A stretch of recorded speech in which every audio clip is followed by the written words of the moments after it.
Hello, hello, and welcome to another Core Brands podcast episode. Today, I am pleased to have Emma Walker, the founder of Walker & Co., joining me today. As a seasoned enablement leader, Emma is passionate about driving meaningful change within revenue teams and empowering the next generation of leaders to navigate the challenges of management.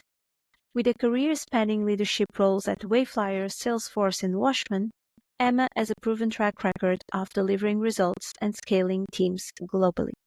Her accolades, including being named to the Irish Independent's 30 Under 30, highlight her remarkable impact on business and leadership. I cannot wait to dive in this conversation. I hope you enjoy it. Let's welcome Emma. Hello, Emma. Welcome to the Core Brands podcast. I'm so happy to have you here. I'm delighted. How are you today? Good, very good. It's Friday. Yes, the best day. The best. And it's sunny. It's a little bit cold, but it's sunny, so it's great. So I like to start off the show with kind of like an ice-breaking question. And the question I have for you is, if you could create a playlist that represents your career journey, what would be the first song on it? Like the Icebreaker. I'm an enablement person, so I love icebreakers. So I'm so glad you asked. I adore Bruce Springsteen. Oh, wow. And it's like my fun fact. So maybe like Born to Run or Hungry Heart or one of those type of songs. I think I imagine like my first like 5-10 years, like, because I even think of my career back before, like even I worked from like 15, 16 years old. So I was always like hustling a lot or always doing a lot of different jobs. And I feel like I was always trying to move on to the next thing, right? So maybe a lot of his music is quite like that. Yeah, I can feel the energy. Yeah, that's great. Yeah, you know me, I feel, so from working together. So you kind of know I'm quite like that, right? So maybe him. Maybe. Yeah, that's great. I quite feel the energy. So, touching base a little bit on your background and your journey from your corporate career and, leading to now working for yourself and setting up Walker & Co. Do you want to tell us a little bit about the background and your journey, getting here? Yeah, absolutely. I feel like, when you ever go into a job interview and anyone asks you to kind of explain your journey, I think a lot of people say, and I'm definitely the same. I've had like quite a interesting path. I started my career in PR and communications. And I worked for a number of different organizations here in Ireland, and I really enjoyed that industry. But I decided quite early in my 20s to move to the States. I went to New York, and myself and my now husband went over there. And I remember applying to a job on Indeed for like a PR account executive role in a agency, right? And little did I know at the time that it was just the founder running that agency, and it was a very small startup specializing in emerging tech. And I got the position, and it was like a game changer for my career. I found myself very quickly growing the business with him. I moved back to Ireland. I opened the office here for him. We opened in Singapore. I started leading people, managing people. I started doing business development and sales and all the different things. And I really kind of see it as like a catalyst for the rest of my journey that I've been on. And we'll probably get into all of that probably today. But, following that, I left the world of PR behind, and I decided to move into enablement and coaching. And it was, a lot of people say, well, that seems like a weird jump or what, how does that work? And it was like really came down to the fact that in the agency I worked in, I had to really go find very good communications people, and we had to make them really good at technology or really knowledgeable about technology. And that requires a lot of enablement, a lot of coaching, a lot of hiring the right people. And so maybe I didn't realize at the time, but I was doing that for so long that when I took that career break and before I moved into this world, it was only when I saw a coach myself did I realize, she was like, that's maybe the path I'm supposed to go on. So I've since been at Salesforce in the enablement team there, then at Wayflyer leading the enablement and change department at that startup in Ireland. And then, only early this year, decided to go out on my own and start providing both enablement and coaching to organizations and individuals. So that was like the catalyst, but it very much has framed the rest of my journey. Yeah, well, that's quite a journey. And are you finding like now that you're running your own business and, setting up your own things and your own systems and your processes, any similar challenges that you had on the corporate world that you're finding now as a business owner, or is there any different challenges and are you managing those? Yeah. So it's really interesting. Many of the reasons I left Waxman, that was the agency that I was in those early days, was because I was a generalist. I was doing loads of different things with 10% of my time. And I was craving at the suppose at the time, like being a specialist. Yeah. And so I went into the corporate world and did the specialized in what I do, went into Wayflower, continued my specialization. And now, ironically, I'm like, I'd be a generalist again.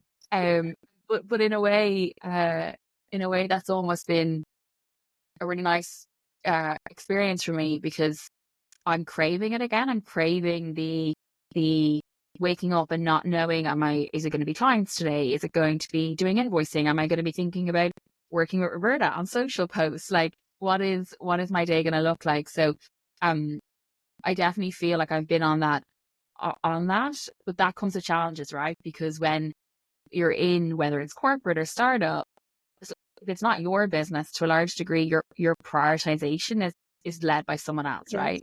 Whereas now I need to prioritize myself, right? I need to be sitting down and thinking, okay, what is my P1, my P2, my P3 for today, So I do think a challenge coming from a quite structured environments to then running your own business is prioritization, boundaries, learning to like define your own schedule.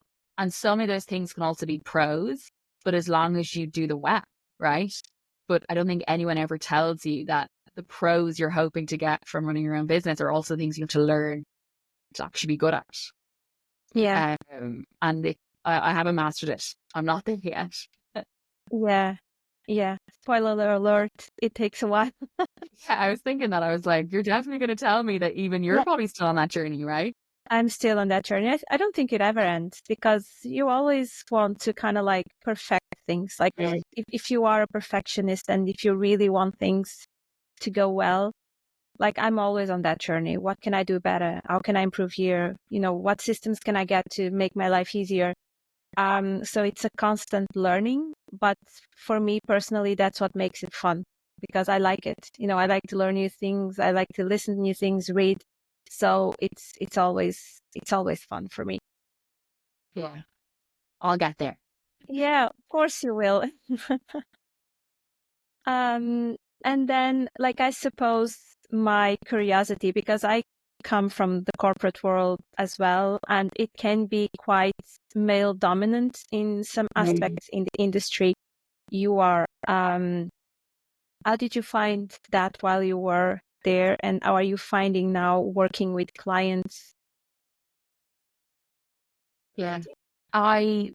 If you'd asked me that question 4 or 5 years ago, I probably would have answered it completely different to now. So I might give you the two answers because they show maybe like not necessarily an evolution of the industry, but more an evolution of my own journey and acceptance of that situation, I guess. When I was in the blockchain space or the emerging tech, there was just no way. Like it was me and like a couple of others. Like it was very, very slim. It was hugely male dominated. And the lessons or what I learned or how I handled it at the time was to fight harder, right? Yeah. It was show up, it was to speak up, it was to be present, and it was probably pushing myself out of my comfort zone to maybe try to be the loudest in the room when I could, right? I think over time, when I left that industry and I moved more into the corporate, I was blessed that Salesforce was such an equal, diverse organization. And I think a lot of those larger tech organizations are. Yeah. And enablement by nature is an industry that has a lot of females within it. But certainly when I moved into Wayflyer, I've only actually been thinking about this recently, that the team I moved on to, I had two male bosses. And my team was myself and six other men, right? The leadership team. And I was only thinking about it recently because Um, that was very similar to my time in the blockchain space. But in the blockchain space, I felt the need to speak louder, be more present. And I really noticed I was a woman. What's been interesting then in my time away from Flyer is that I never felt it. I just never felt different. I never felt like, it was almost when people said it to me, it's like, oh, it's you in 6th then. I was like, is it? You know, and I think Yeah, it was, I think that shows to me that it's not necessarily how many women or men there are, but it's also how the men that are there, how they treat you. absolutely. And Yeah, like, I mean, maybe a little kudos and shout out to that group of men, because they were exceptional to work with and work with, and they're very close friends of mine still. And they're almost my biggest advocates. Like they push me now, and they promote me, and they introduce me to people. And so I do think that it really depends. The challenge is not necessarily how many, in my opinion. The challenge is who you're with. yeah, that makes a lot of sense. And I totally agree with that. It's not about the gender. It's about how people treat you, and yeah, it makes a lot of sense. So yeah, that is great. So now going a little bit into the leadership part of your work, and I know that you coach individuals, you coach groups. In terms of people that are becoming new managers, how do you help them overcome, the new learning curve they're about to go with, and their new challenges as, leaders? Yeah. So sometimes people ask me if they're coming to me and they're interested in coaching. A lot of them would say, you know, what is coaching? How would you describe it? What type of coaching am I going to get for you? And I think when it comes to leadership coaching specifically, it's about giving people space. When you become a manager or a people manager, it's like you lose time. You have to do your job, you have to do other hats, you have to help here, you get pulled into projects, so much, right, that's out of your control and in your control. And almost what coaching gives these new managers is just time, space, headspace, an environment where they can bring challenges to the table, actually have an hour or 2 hours to just think about it, right? And I feel that's so rare in fast-paced organizations. And if you're in a startup, the opposite of what you have is time. And so the types of challenges that I see a lot of time managers coming to me with is, I'm managing my peers for the first time. I used to be their peer, and now I'm managing them. Or I I find like, okay, maybe I'm micromanaging. I want my team to take ownership. Help me with that, right? And a lot of the time, they have all the answers. They just need someone to give them a space to talk it through. And so I would love to say that at times I am a teacher, I am a trainer, and I do train leaders to become leaders. Um, but I think when people are actually in the moment, in the job, what they need most is just a facilitator of a conversation, like what you're doing here, right?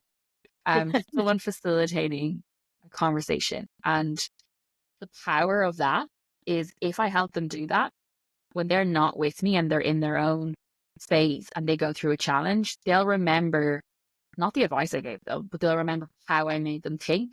And maybe in the future, they don't need me anymore because I've taught them how to think it through themselves. And that they're the moments when I feel great about my job, when they ring me saying, oh, I faced this last week and this is what I did. And I'm like, you did it perfect, because they thought through in the way they should have thought it through. I don't know if that makes sense. Yeah, it's like they get from you kind of like a blueprint that they can follow whenever they feel like they need. So they Yeah. kind of like have that imprinted in them, so they can just kind of like remind themselves, oh, wait, this is, yeah, that's great. Yeah. It must Yeah. be very fulfilling for you, to be able to provide that space and that clarity to individuals. Is there any particular example, of course, if you don't want to name Oh, yeah. Yeah. any names, any particular clients that you had this past year? Been like 10 months, 11 months since you launched the business, that Yeah. you kind of like remember a little bit more, about that kind of like results in terms Yeah. of. One of the nicest moments for me this year is that agency I talked about at the beginning that I worked for in New York, and I started up here waxing it. I actually went back and did a leadership development program with them. Oh, wow. And what was such a wonderful experience for me was that when I went back in, not only were the leadership that I brought in, they're still there, which is incredible. But also the people I ended up training, they're not the people that I hired, right? They're people who've been brought in since and have worked their way up the ranks. And I got to combine two of my greatest, like, I suppose, loves, like my previous career in PR and comms, and then also my leadership development. And we spoke a lot in that group about the challenge it is when you're brand new to leadership, but you also have to do your job. And this is something that I have lots of conversations with people about. When you are an individual contributor and you're just doing your job, you get to Friday and you say to yourself, that was great, right? Because you were fully in control, you did your tasks, you got through your projects, you ticked off your to-do list, and your success or your feeling of success is completely in your control. What I think is really interesting when you become a people manager is that a lot of the time with the biggest, mistake, but misconception or challenge people face is that they judge their success like they did before, and they forget that now they have to judge their success differently. It's not about what you did. It's how you made your people do their work.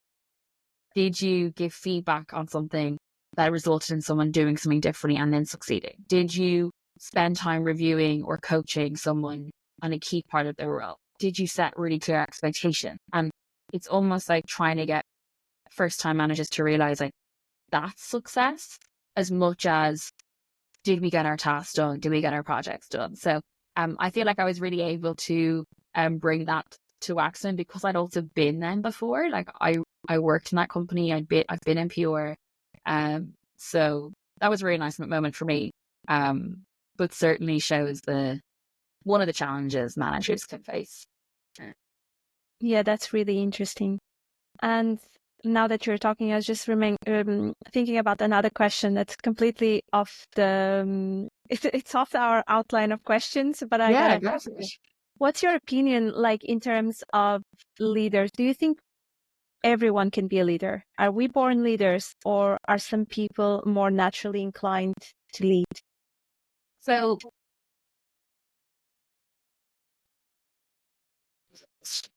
Yeah, I'm asking you this question because no, I'm no, curious. no, it's such a good question. I deliver leadership training. I have a program that I deliver as part of my company. And one of the slides that I always deliver is that leaders aren't born. They're born through hard work. Just like anything. And I always bring it up as like a conversation with the group to say, like, do you agree? Do you disagree? Right? Because I do think that there's so many ways you could answer this. You could say yes, but no, but, right? Yeah. I think that if you want to be a leader, I think with hard work you can be a great leader. But I don't think you're born a leader, right? I think not everyone can be leaders or should be leaders, but that's not because I don't think they can be. I think it's because people sometimes think it's the only option for them, or it's the only path, right? And when anyone ever talks to me about, like, what type of leader are you, I always explain, like, my thing is authentic leadership. If you are true to yourself and you know who you are, your values, you know your weaknesses, you know your strengths, you know how you show up, right? You can be a strong leader. You're always going to have stuff to improve and develop. But if you want it enough, you will. So I don't know if that answers your question, but if I had to say yes or no, I do think anyone can be a leader. But whether they should be is down to whether they want it or not. And I think people maybe aren't always as honest with themselves about whether Yeah. they want it. Or I don't know if we've actually educated the people enough on what leadership actually really is. There's this amazing TED talk. I can't even. I'll send it on. You can send it to whoever's listening afterwards. Yeah. This is amazing TED talk called by this gentleman who I can't remember, but the talk is called Everyday Leadership, and he explains how we've made leadership into this thing so hard to reach, like this faraway concept that, like, you have to spend your whole time trying to be this North Star. And the reality is, you don't have to manage people to be a leader. You don't have to. You don't have to be the CEO of a business to be a leader. You don't have to be best in the industry to be leading. And it's like a 6 or 7 minute TED talk. And I remember watching that once and thinking, you're spot on. Like, first time managers feel like there's this big hill to climb to be this leader. Yeah. they could have been leaders the day before they got promoted for all we know, right? So I don't know if that answers your question, but Yeah, it answers. And there's also, I think, a difference, and I'm not into that as you, but it's just my personal opinion. yeah, Like, to be a leader, and I think sometimes people get the impression that for you to be a leader or a good leader, you have to be loud and you have to be. And I think that you can also be a quiet leader, and you lead anyway quietly. And I think there are certain characteristics people need to have at some point as well to lead. I don't think everyone has those, but I agree with you. Certainly, if people want to lead, they can work and they can become leaders. Absolutely. yeah, yeah. Cool. That Actually, was fun. Yeah, if you send me the link, I'll link then the TED Talk in the episode description for the listeners. So I want to ask you as well, because I know you were recognized with the awards, the 30 under 30. Do you want to tell me a little bit about it, and how that made you feel? Like, it's a great thing. yeah, this is one of these stories that, like, I won't cry, I promise. So when I made the decision to leave Waxman, the odd agency, at the time I had around 40, 50 people working for me, and I was incredibly lucky with the people that were there. And I remember it was around August, September, and I told them as a group that I was going to be stepping back and I would be leaving, 4 or 5 months later, right? So there was lots of time in between. And I remember sitting at my desk like 6, 7 weeks later and getting an email from the Sunday Independent, and then from Image and from, the Early Career Awards. And over a couple of weeks, I was these messages saying, either we're really good at PR and marketing, or like, what's going on here, right? Until I found out that my team, to thank me before I left, they put all these applications in. Oh, wow. And oh my God, that was a day. That was a day that, there was definitely drinks after work that day. I was like, it was such a wonderful thing to have heard and to know. And so in terms of how the awards made me feel, naturally they made me feel great. And I think they probably make me feel even better now than they did then, because I think sometimes those awards help you in the future actually realize and recognize how well maybe you did something, because at the time you might not have the confidence, you might not have the hindsight to feel great, right?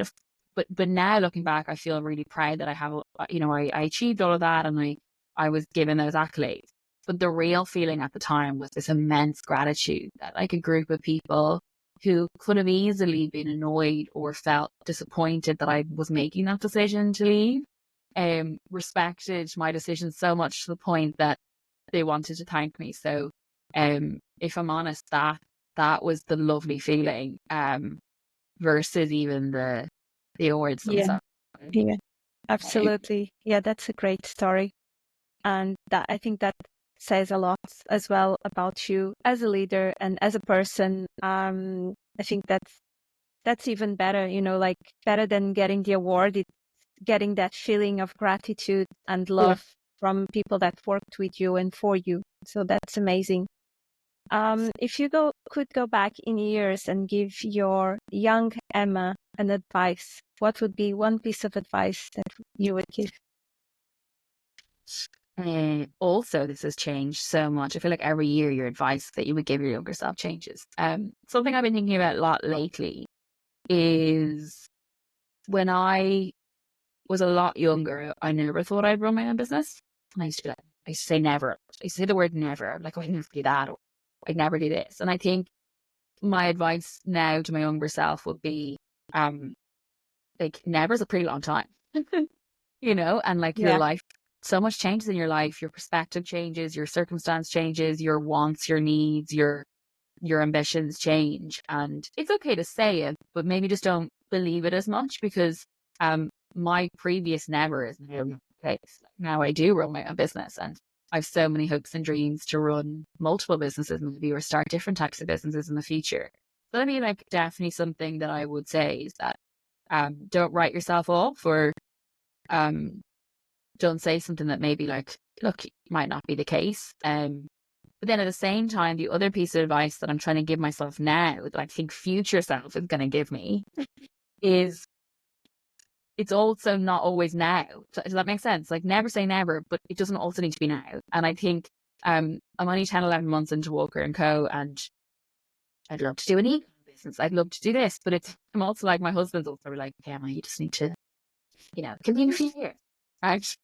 Let's have a life. Let's have our dog. Let's go on holidays, right? So, Yeah, I know. my I future hear you. self is telling me, calm down. It also doesn't need to be now, right? It can be in a year. It can be in 3 years. It can be in 20 years. So, um, that's probably what I would say. Yeah. Spoiler alert again. That feeling will never go away. Oh no, you're killing me. Because yeah, it is like, I think as as soon as you start doing something for yourself, Mm. and you have that entrepreneurial spirit and that willing to make things.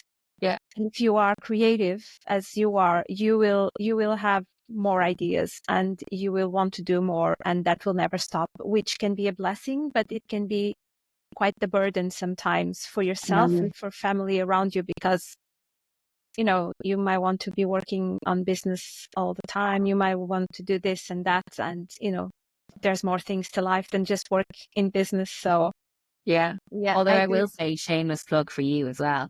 Every time I have an idea, I'm always like, and Roberta can do my brand and website.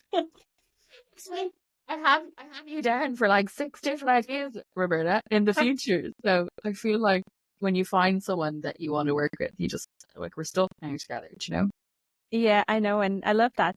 And that's important thing as well, as a new business owner and a startup, is to find the right partners, because sometimes it's not easy. And I totally get that, because when I find, the person to do my accountant and, someone to do this or that, we just stick with them. And if it works, it works. And yeah, that's great. Um, so we're coming now closer to the end of our conversation, but I want to ask you, you touched a little bit on the TED Talk. How do you stay inspired? Is there any books, any podcasts, anything that you listen or read that inspire you? Yes, but it's definitely not what you're going to expect me to say. Okay. So I feel because my world and my industry, like LinkedIn is a place where I either love it or hate it, right? So sometimes I go to LinkedIn and I'm reading so much and I'm thinking, I'm taking so much in, and I feel it's like, I feel like I'm in the right place at the right time, and there's just this boom around everything that we do, and that in the revenue space, the sales space, and the enablement space, right?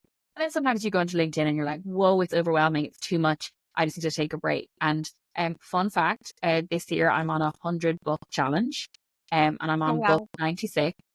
And I would love to tell you that they are all of these beautiful business, self help, um, coaching enablement books, but they're also just escape books, right? They're just, I'm a big reader, but a part of me feeling inspired or motivated or passionate is also about monitoring my battery around what I Yeah. do. I feel I need moments to step away and be Emma. And then I feel when I go back into work or go back onto LinkedIn, or like next week I'm in London I'm at a coaching course that I'm personally doing, and that's inspiring, and I love doing that, and keeping myself educated. But at the same time, sometimes for me, the best way to maintain that level of motivation and inspiration is also to step away from the ever consuming content that's out there. So yeah, I don't know if that's the answer that you wanted, Yeah. No, but yeah. that's perfect. Yeah, makes sense. Like for me, it's the same. Like I don't really like, I love reading, but I do love reading business books and self-development books, more spiritual books. I don't like fiction. For me, it's really hard. No, It's really hard for me to read fiction, and even like watching Netflix or something like that. I love a true story and I love a documentary. So it's we very are, hard. we've officially found a thing that we don't have in common. Yeah, no, I just love true stuff, like Yeah. fiction is not my thing. Like I do love Walking Dead, by the way, and I know it's fiction. Yeah. But yeah, I do love a good documentary, a crime documentary, and stuff around that. But I struggle because sometimes I think a good fiction or a little, kind of like more romance or something like that would do me good, but I just cannot stick to it. I'll get you there. You can give me some of your recommendations from the other stuff. Yeah. We can swap. So what's next for Walker and Co? What are the plans for the next few months? Great question. So I mean, it's funny because next February will mark 1 year, so like I'm still so new, right? And still working through and figuring out like my niche, my areas, right? But certainly from this year, the type of work that I've been doing that I'm really enjoying, and also next year really want to expand and bring to more businesses is my coach in residence model.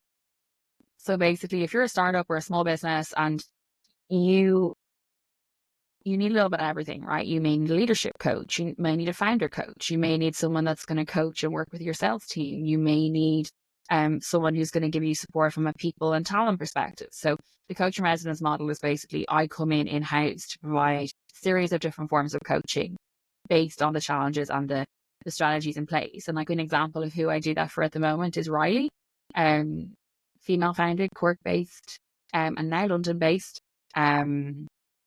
Period product company, and an amazing company. And the model that I've been doing with them is really brilliant, right? I get to have so much impact in their business, but also not be limited to a certain form of role or contract. Like I can flex as they need me.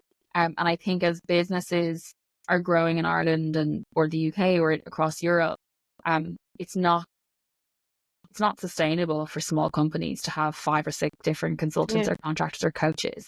They need agility, right? So that's probably the part of my business that I love and that I'm hoping to grow next year. So yeah. That sounds really exciting. Great. Thank you so much, Emma. Where can people find you? On my beautiful website that you created, walkerandco.ie. I'm also very active, or I try to be very active on LinkedIn. So please follow or reach out. And if anyone does want to learn more about coaching, whether you're an individual or an organization, I do consultations to even walk through what that looks like or what even coaching can provide. So yeah, definitely do. Okay. Great. Thank you so much, Emma. I'll make sure to put all the links on the episode description so everyone can find you. And yeah, have a great day, and I'll speak to you soon. Bye. See you soon. Thank you so much. And that's it for today's episode. Thank you for listening, and remember, every brand journey starts with a single step. You can find the episode details in the description, and if you enjoyed it, feel free to leave a review, share with your friends, and follow Core Brands Podcast to be notified of new episodes. Until next time, stay inspired and keep creating.